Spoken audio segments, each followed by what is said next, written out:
The alien fleet arrived above Earth with one simple mission: conquer. Not negotiate. Not explore. Not communicate. Conquer.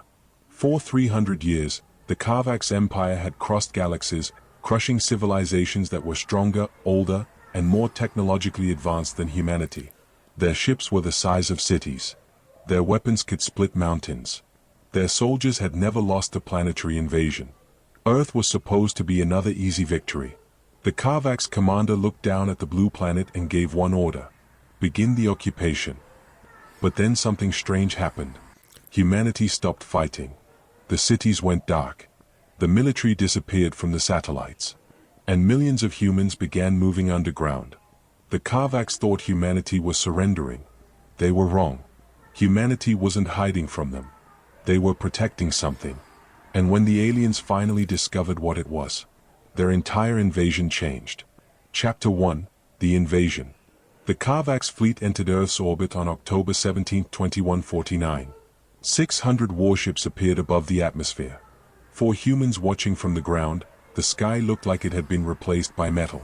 Every major television network interrupted its programming. Every phone received the same emergency message: unknown extraterrestrial fleet detected. People stood in streets looking upward. Some cried. Some prayed. Some simply stared. But Earth's governments had already prepared for this possibility. For decades, humanity had been developing planetary defense systems. Unfortunately, the Carvax were decades ahead. Maybe centuries. Earth launched 1,200 defense drones. The Carvax destroyed them in 11 seconds. Human fighter squadrons attacked next. They lasted less than 2 minutes. Then the Carvax sent their message. A voice translated into every human language: you have been identified as an emerging civilization. You are not considered a strategic threat. Surrender your planetary infrastructure. Disarm your military forces. Accept Carvax authority. You will be permitted to survive. The world waited for humanity's answer. 30 seconds passed. Then 1 minute. Then 5. Finally, Earth's president appeared on every screen. She looked exhausted. But she wasn't afraid. She said only 6 words: you can have the planet. The Carvax commander smiled. Then she continued: but you cannot have what makes it ours. The transmission ended. The aliens didn't understand. They would soon learn. Chapter 2: Humanity disappears. Within 12 hours, something unbelievable happened. Earth's major cities became empty. New York, London, Tokyo, Mumbai, Sao Paulo, Sydney. Millions of people vanished from the streets. The Carvax assumed humans were fleeing. But their orbital scanners detected something unusual: massive underground movement. Humanity was going below the surface. The Carvax deployed occupation troops. They landed in major cities. There was almost no resistance. No soldiers. No tanks. No missiles. No ambushes. Just empty streets. The aliens entered abandoned military bases. Nothing. They entered government buildings. Nothing. They entered factories. Nothing. It was almost insulting. The Carvax commander, General Varkun, couldn't understand it. How can a species simply abandon its world?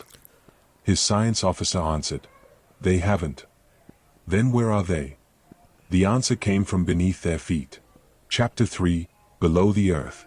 20 kilometers underground, humanity was still alive. But they weren't building weapons. They were building shelters, hospitals, food systems, water purification plants, schools, libraries, and something the Carvax didn't know existed: a place called the Ark. The Ark wasn't a military facility. It wasn't a bunker designed for soldiers. It was a vault. Inside were millions of books, digital archives containing human history, music, art, languages, scientific discoveries, photographs, family recordings, children's drawings, seeds from thousands of plant species, and samples of Earth's wildlife. The Ark's purpose was simple: if humanity lost the surface, humanity would not lose itself. A young engineer named Maya stood inside the largest chamber. She looked at thousands of containers filled with seeds. Her younger brother asked, Do you think they'll destroy everything? Maya looked upward. They might. Then why are we saving seeds? She smiled. Because someday, someone will need them.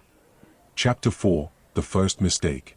The Karvaks eventually discovered the underground network. They assumed it was a military operation. So General Varkun ordered an attack. A massive drilling machine began cutting through Earth's crust. Its purpose was to reach the human shelters. The Karvaks expected resistance. Instead, they found a tunnel. And inside that tunnel was a small room. There was a table, 4 chairs, a light, and a note. The alien translator displayed the message. Welcome. General Varkun stared at it. Is this a trap?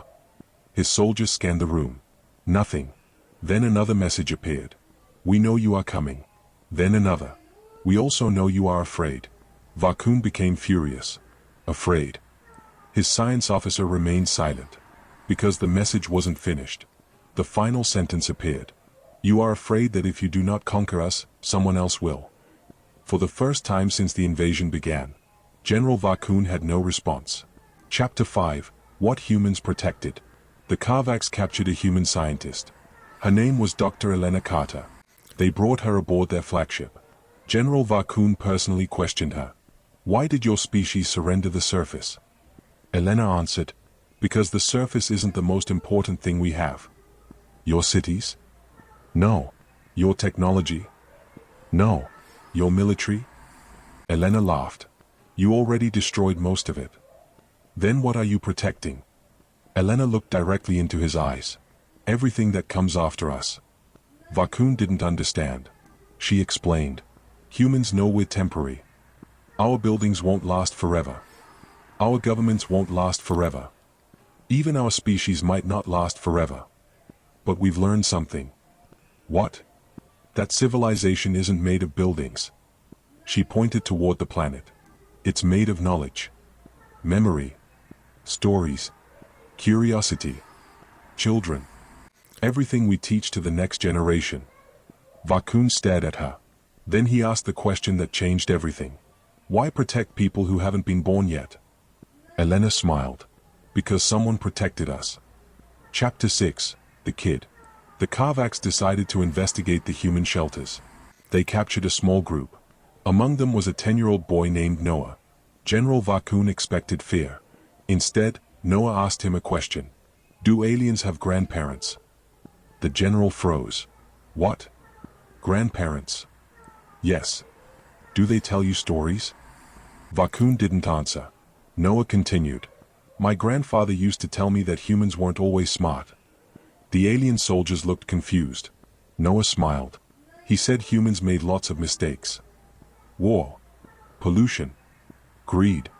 Fear. But every generation learned something. Varkun asked, and what did your generation learn? Noah thought for a moment. That being strong doesn't mean destroying things. The room became silent. Then Noah asked, did your people forget that?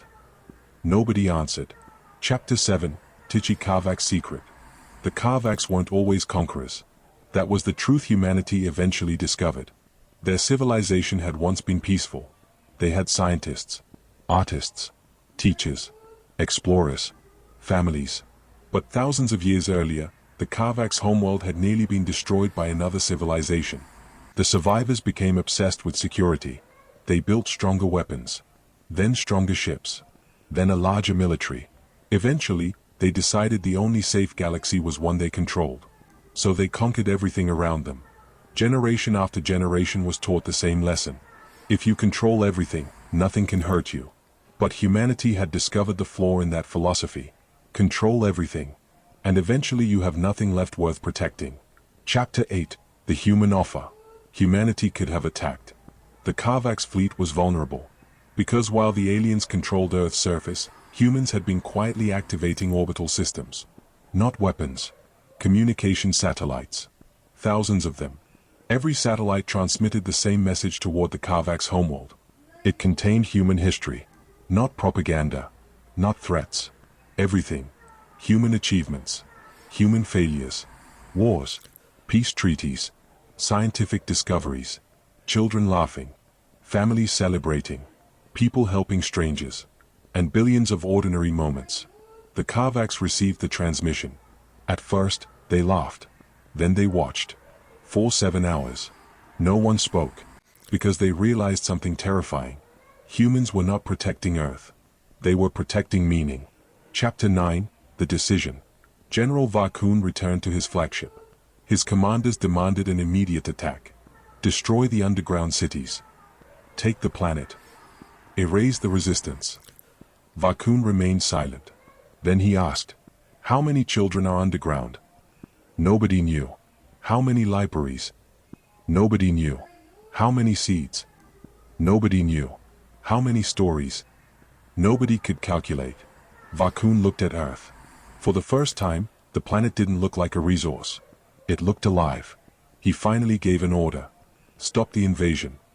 His commanders stared at him. General? Stop. But the Empire expects Earth's surrender. Vakun turned toward them. No. They expect its destruction. Chapter 10, The Second Message. Humanity received a transmission. The Kavak's voice said, "We came here believing that strength meant ownership. We were wrong. We believed your species was weak because you were willing to lose your cities. We were wrong. You understood something we forgot. A civilization survives when its people protect what cannot be replaced." The message paused. Then came the final sentence. "We will leave your world." Humanity didn't celebrate. Not immediately. Because there was one more question. Why? The answer arrived seconds later. We ask only one thing. Teach us. Chapter 11, The First School. 3 years later, the first human Kavak school opened on the moon. Humans taught the Kavaks agriculture, medicine, history, engineering, music. The Kavaks taught humans faster-than-light navigation, energy systems, advanced materials, and something even more valuable, their history. For the first time, Kavaks children learned about the civilization that existed before the Empire. They learned about artists, scientists, farmers, explorers. They learned that their ancestors had once looked at the stars with curiosity instead of fear. And slowly, the Kavaks began changing.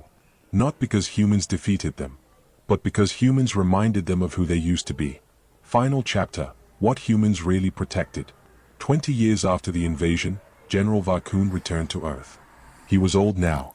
He stood inside the Ark. The seed vault was still there. The books were still there. The recordings were still there. But something had changed. A new section had been added. It contained Kavak's history. Vakun looked at Maya.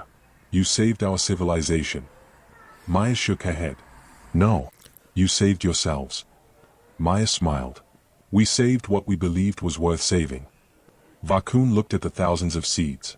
"What is this? Food?" "No." He pointed toward the vault. "What are these?" "Future forests." "And those?" "Future medicines." "And those?" Maya looked at him. "Possibilities." Vakun finally understood. The Kavaks had spent thousands of years protecting their empire. Humans had spent centuries protecting something completely different. The future. The aliens came to Earth expecting humans to fight for their land. Instead, humanity fought for its knowledge, its children, its memories, its mistakes, its dreams, its ability to begin again. And that was the moment the Kavaks discovered the strangest thing about humanity. Humans didn't need to survive exactly as they were. They only needed to make sure that something better could survive after them. Outro ACTA. The Kavaks invasion became one of the most important events in human history. Not because humanity won a war. There was no great final battle. No superweapon. No legendary soldier. Humanity won by refusing to let its identity disappear.